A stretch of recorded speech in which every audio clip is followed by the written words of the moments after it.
ஒரு ஆர்டர் நான் இந்த இடத்துல ஒரு பை பொசிஷன் எடுத்திருந்தேன். ஸோ அந்த பை பொசிஷன் பாருங்கள், லைக் மார்க்கெட் வந்து ஃபுல்லாக டோட்டலாக மேலே போயிடுச்சு பாருங்கள். இப்போ நீங்கள் ஆர்எஸ்ஐலாம் கம்பேர் பண்ணி பார்த்தீங்கன்னா ஆர்எஸ்ஐ வந்து செல்லிங் தான் சொல்லியிருக்கு.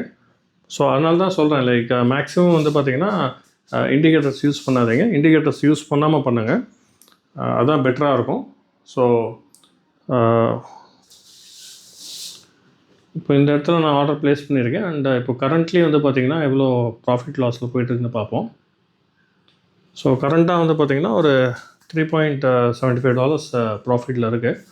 ஸோ வெயிட் பண்ணி பார்ப்போம், லைக் இது வந்து ஸ்டாப் லாஸ் அடிக்குதா இல்லாட்டி புரியுதா அப்படின்னு. ஸோ இப்போ கரண்ட்டாக வந்து பார்த்திங்கன்னா $6 இருக்குது, பார்ப்போம். ஸோ அரௌண்ட் ஒரு $30 வரும்போது ஆட்டோமேட்டிக்காக க்ளோஸ் ஆகிடும். ஸோ அதையும் வந்து பார்த்திங்கன்னா என்னோடய வீடியோவில் நான் காமிக்கிறேன். ஸோ இது வந்து பார்த்திங்கன்னா நேற்று வந்து நான் 2 வீடியோ போட்டேன். ஒன்று வந்து